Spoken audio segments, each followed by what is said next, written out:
Bonjour et bienvenue sur Médien TV. Le président sénégalais vient d'effectuer ses premières visites dans des pays membres de l'Alliance des États du Sahel. Le nouveau chef de l'État sénégalais était hier à Bamako puis à Ouagadougou.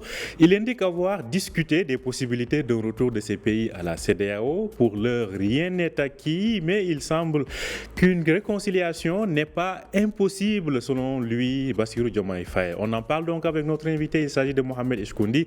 Il est spécialiste de l'Afrique en direct avec nous depuis Rabat. Bonjour à vous Mohamed Echkoundi et merci d'avoir accepté notre invitation.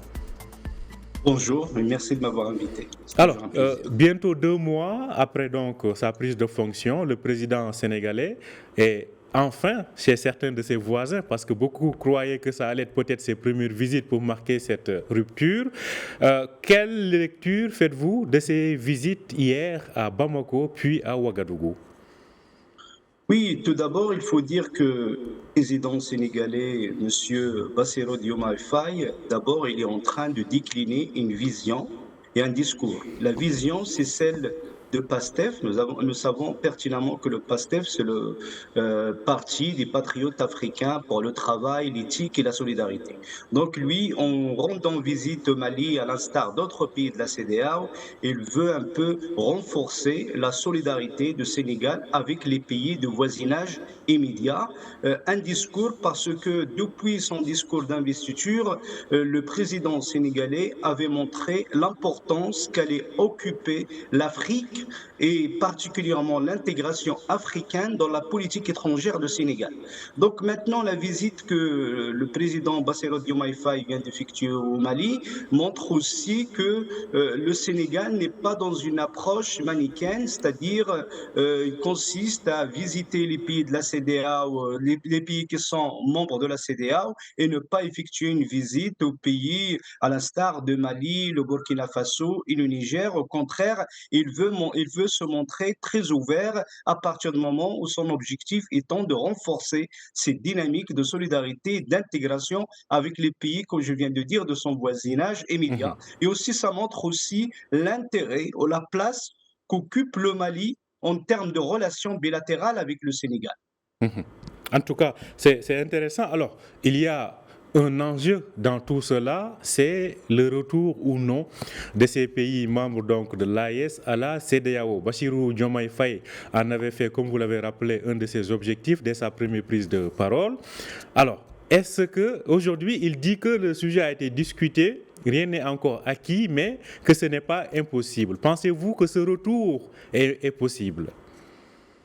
Vous savez, Bassirou Diomaye Faye essaye de mettre en place une politique ou une stratégie de communication empreinte de prudence et de pragmatisme. De prudence parce que pour lui, d'abord, l'idée, c'est de se montrer très solidaire avec les pays, des pays comme le Mali, solidaire à partir du moment où le Sénégal partage un ensemble de défis, et le président Bassirou Diomaye Faye l'a rappelé hier, des défis liés à la sécurité, des défis liés à l'immigration clandestine, des défis liés à tout ce qui est commerce illicite et commerce illicite transfrontalier, en plus des narcotrafiquants et ainsi de suite. Donc, il y a cet élément-là, et en même temps, Bassirou Diomaye Faye, il vient avec l'idée de vouloir peut-être, avec cette ambition, de ramener les trois pays qui sont en train de quitter la CEDEAO, de les ramener à cet ensemble, à cette organisation, à cette communauté économique régionale, en montrant d'abord sa place dans la dynamique d'intégration et en montrant aussi,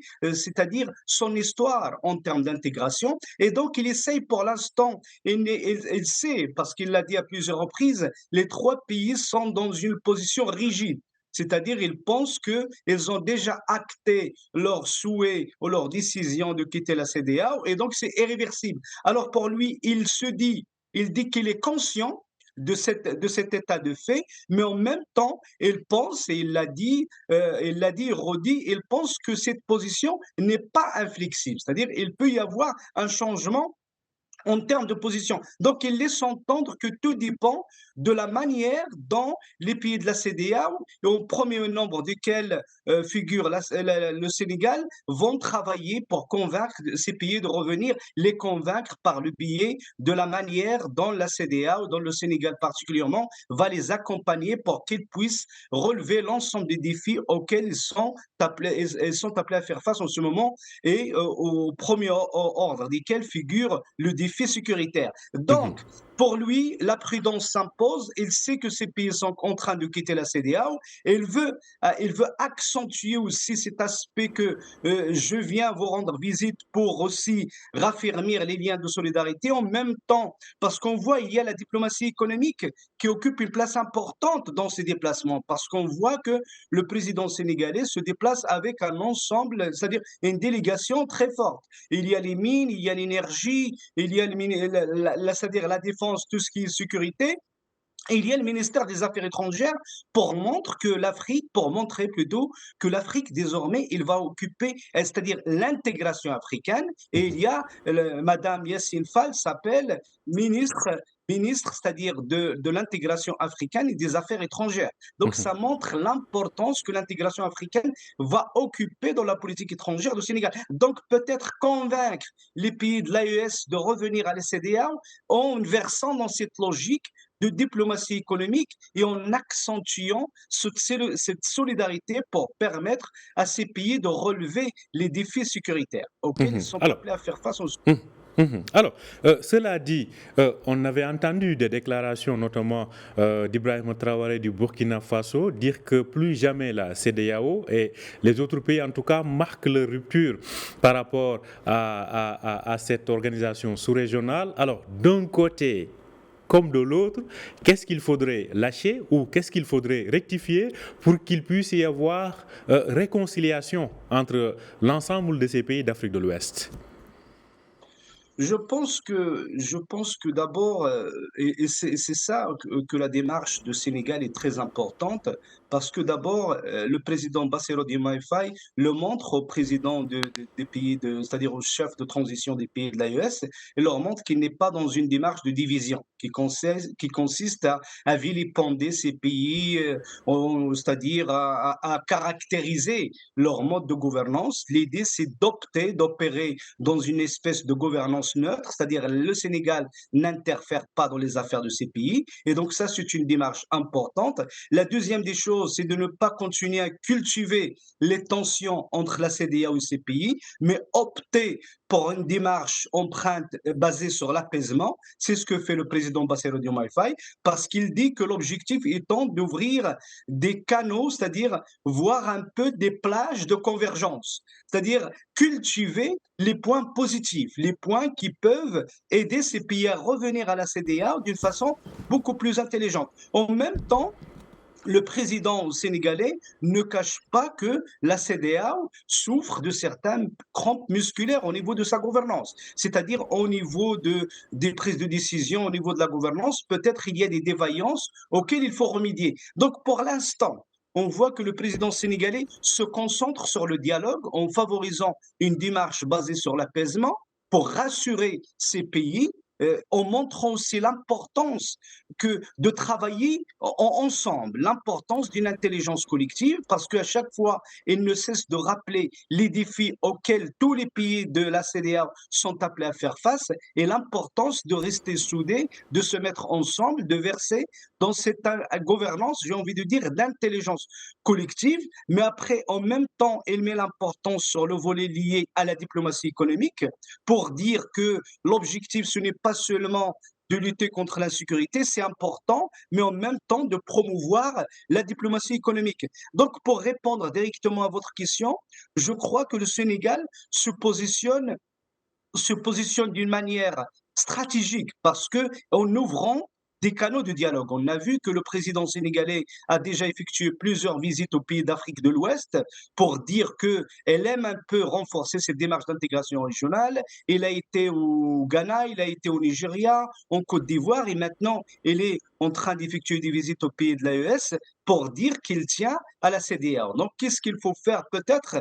il faut continuer à cultiver, à appuyer le Sénégal peut-être dans cette démarche qui consiste à montrer l'importance des défis collectifs et l'importance aussi des étapes, c'est-à-dire les étapes importantes auxquelles la CEDEAO est arrivée, Mhm. c'est-à-dire des étapes liées à la mise en place d'une union douanière. Maintenant, au sein de la CEDEAO, le discours tourne autour, pas le discours, c'est-à-dire la décision qui a été prise en 2020, c'est la mise en place de l'éco, peut-être comme monnaie unique, ça a été retardé en raison des effets de Covid-19, mais peut-être c'est la démarche la plus appropriée pour pouvoir, j'ai envie de dire, rabiboucher ou bien rapprocher les positions de certains pays de la CEDEAO et celles des pays de l'AES. Mhm. Alors, au vu des relations, on a vu donc cet embargo que ces pays ont connu. Je le rappelle, ils sont trois, le Niger, le Mali et le Burkina, hein, à faire partie donc de l'AES. Au regard des projets de l'AES, aujourd'hui, si le Sénégal était appelé à faire un choix entre l'espace sous-régional CEDEAO et cette ligne qui correspond peut-être plus, cette ligne de rupture qui correspond le plus à celle donc du nouveau régime donc de Dakar, qui est celle de l'AES, quel choix vous semble être plus proche des nouvelles autorités de Dakar? Oh, je crois que c'est la question la plus délicate que l'on puisse poser d'abord à un Sénégalais, en quelque sorte. Parce que c'est un choix très difficile, étant donné que la CEDEAO, le Sénégal d'abord tire profit de son appartenance à la communauté économique régionale, qui est la CEDEAO. Il y a beaucoup de politiques communes. Je viens de dire que la CEDEAO est très avancée par rapport à certaines politiques communes, la politique agricole, la politique énergétique, les politiques, on va dire, sécuritaires, et ainsi de suite. Donc, il est très difficile de demander au Sénégal de choisir entre appartenir à un ensemble qui est en place de construction, l'AES, ou bien rester dans la CEDEAO. Le Sénégal, peut-être, il préférerait appartenir à une nouvelle communauté économique régionale qui serait créée plutôt que de choisir entre la CEDEAO et l'AES. Par rapport à l'AES, par rapport au pays de Sahel, je peux m'attarder sur le Mali. Les relations entre le Mali et le Sénégal sont des relations multidimensionnelles. Ce sont des relations basées sur la coopération sécuritaire, basées sur les échanges commerciaux. Attention parce que le Mali représente, en termes de volume, représente 50% des échanges commerciaux de Sénégal avec l'Afrique, avec toute l'Afrique. C'est dire l'importance de Mali en tant que client de Sénégal, mais aussi en tant que fournisseur. J'ai entendu beaucoup de médias, j'ai lu des journaux, des articles de journaux, on parle aussi de l'importance que le Mali va jouer dans la satisfaction des besoins du Sénégalais. Nous sommes à la veille de Tabaski, de la fête de Montan, et donc l'importance que le Mali va jouer pour satisfaire les besoins des consommateurs sénégalais par rapport à tout ce qui est montant en quelque sorte, parce que le Mali est un pays qui est connu par l'élevage. Et on peut aussi inverser l'analyse aussi. 80% c'est-à-dire des marchandises, que s'agisse des flux entrants ou sortants, transitent par le port de Dakar. Des marchandises, c'est-à-dire maliennes, transitent par le port de Dakar. Donc ça montre en plus d'autres relations, les relations logistiques, les deux pays appartiennent à la commission de la mise en valeur de Fleuve Sénégal, la coopération sécuritaire, je l'ai souligné, donc c'est pour vous dire que donc pour le Sénégal et la CEDEAO et l'AES comptent dans cette nouvelle politique étrangère basée sur le renforcement de l'intégration continentale. Donc peut-être le choix pour ce pays serait très difficile. Entre la CEDEAO et l'AES serait très difficile. Et encore une fois, peut-être le Sénégal, elle préférerait appartenir à une nouvelle communauté économique régionale qui associerait les deux plutôt que d'opter pour l'une ou l'autre. Je parle de En tout ces cas, deux communautés.